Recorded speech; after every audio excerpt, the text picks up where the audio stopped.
Le flash foot du jour, Hansi Flick évoque publiquement Luis Diaz et Rashford. Normalement, je ne peux pas parler des joueurs qui ne sont pas dans mon équipe, mais bien sûr, ce sont tous les deux des joueurs fantastiques. Je les aime beaucoup et oui, on verra ce qu'il se passera, a déclaré le technicien allemand. Luis Diaz de Liverpool et Marcus Rashford, prêtés par Manchester United à Aston Villa, sont tous deux annoncés sur les tablettes des Blaugrana pour cet été. Au Real Madrid, Kylian Mbappé remercie Ancelotti. Mister, aujourd'hui est le dernier jour de ton incroyable aventure au sein du club. Merci à toi et à ton staff pour tout ce que vous avez fait pour moi depuis le premier jour. Ce fut un immense honneur d'avoir un manager comme toi. Je te souhaite le meilleur pour l'avenir, a déclaré l'international français. Arsenal a contacté Raphaël Léao. Selon Foot Mercato, le directeur sportif du club londonien, Andrea Berta, a échangé récemment avec l'ailier de l'AC Milan qui intéresse aussi le Bayern Munich pour lui faire part de son intérêt. Cependant, l'international portugais n'est pas la priorité des Gunners à ce poste.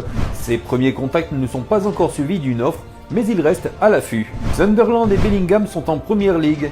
L'équipe de Régis Lebris s'est imposée face à Sheffield 2-1 en finale des playoffs de Championship. Menés après un but de Campbell à la 25e minute, les Black Cats ont tout renversé en seconde période grâce à Mayenda à la 76e et Watson dans les arrêts de jeu.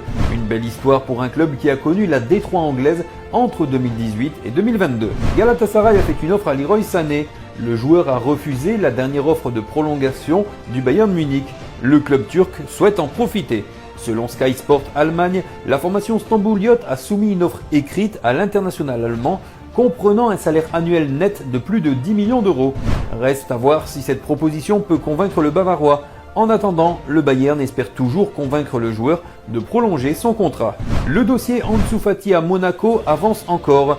Les deux clubs sont proches d'un accord pour le prêt du Blaugrana. Le journaliste Fabrizio Romano ajoute que l'option d'achat associée devrait s'élever à moins de 20 millions d'euros, mais le Barça disposera d'une clause de revente élevée. Pour sa part, interrogé en conférence de presse sur l'avenir de son joueur, l'entraîneur barcelonais Hans-Dieter Flick a botté en touche. « Ce n'est pas moi qui décide de l'avenir d'Ansu Fati, c'est lui. C'est à Ansu de décider », a-t-il répondu. Et la volonté de l'Espagnol est bien de rejoindre l'AS Monaco, comme le confirme Mundo Deportivo. Al Ahly, Xavi a bien reçu une offre de contrat. Libre depuis son départ du FC Barcelone en juin dernier, il est devenu le rêve d'Al Ahly. Le club de Jeddah, vainqueur de la dernière Ligue des champions asiatiques mais seulement 5e du championnat saoudien, pourrait remplacer Matthias Jessel par le technicien espagnol. Xavi est également suivi par Leverkusen et semble donner sa priorité à l'Europe. Et à Manchester United, Amorim se venge sur Garnacho.